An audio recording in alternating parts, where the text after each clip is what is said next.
Почитувани граѓани, почитувани новинари. Народот 3 пати му испраќа порака, Заев 3 пати вика дека ја разбрал, а продолжува да лажи и да краде. Заев треба да си даде оставка и од партијата и од владата. Заев и СДСМ да ги напуштат институциите за Македонија конечно да тргне напред. На Зоран Заев на 22 април 2019 година, во тек на кампањата за председателски избори, му беше дадена метла, што требаше да биде метафора за да направи промени во работењето. Тогаш Заев кажа: секако дека ќе има чистки и секако дека ќе расчистиме. Граѓаните ни испратија порака дека има незадоволство од централната и локалната власт. Да го погледнеме видеото. Пораката е дека има незадоволство. Има незадоволство од функционери, од централната и од локалната власт.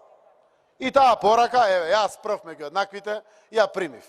И не само што ја примив, им возвраќам. Секако дека ќе има чистка. И секако дека ќе расчистим. Што се случи после така наречената метла?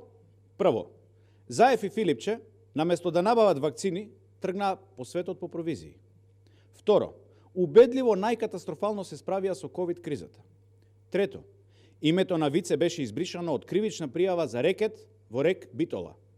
Четврто, Ден Дончев, кој беше фатен со туце пари во ташна, е на слобода. Пето, Македонија не успеа да ги отпочне преговорите со Европската Унија. Една година подоцна, на партискиот конгрес, Заев повторно со истите лаги кон народот кажа: следува реформа на досегашната кадровска понуда на СДСМ, ќе внесеме нова енергија во нашите редови и ќе ги отвориме вратите за сите оние кои се блиски до социјалдемократските идеи. Ќе ја продлабочиме започнатата борба против висока корупција и криминал и ќе ја креваме мотивацијата на нашите граѓани. Што се случи после втората изјава на Заев? Драги Рашковски, кој инфлагранти беше фатен во местење на тендери, наместо да заврши во затвор, заврши во домашен притвор. А тој го бранеше и влијаеше на истрагата преку медиумите дека е невин. Второ, Оливер Спасовски и тој дадоа над 200 пасоши на белосветски криминалци, кои со македонска патна исправа се шетале низ светот и вршеле кривични дела. Трето, завршивме на 111-то место на листата на Transparency International за висока корупција.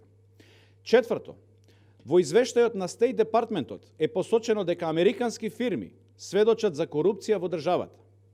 Пето, 60.000 луѓе останаа на улица, а 5.600 фирми затворија.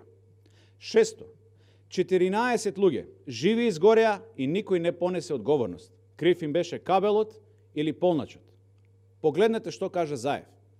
Причините за несреќата во Тетовската модуларна болница.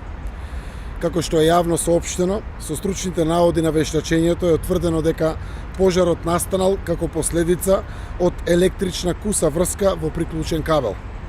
Врз основа на овие и на претходно добиените информации, сакам да ја известам јавност. Нема причини да се лоцира политичка или менаџерска одговорност кај министерот доктор Венко Филипче и заменик министерот за здравство доктор Илир Хасани. И по третата разбрана порака може да биде само полошо со Заев. Македонија со Заев го допре дното и тој мора да си замине. И тоа не го велат само граѓаните. Тоа го велат истакнати членови на СДСМ, кои се освестија и кои гледаат дека насоката во која што Заев ја води државата е погрешна. Залудно Заев бара уште една шанса. Тој ги прокоцка сите шанси, а ги прокоцка и нашите пари. Дел од нашите животи ги стави на коцка судбините на сите граѓани, само за да ја зачува собствената власт, за да прави криминал. Граѓаните избраа промени, граѓаните избраа проекти, граѓаните избраа победи. Ни останува уште еден голем исчекор. Тој се вика 31. октомври и победата е на дофат.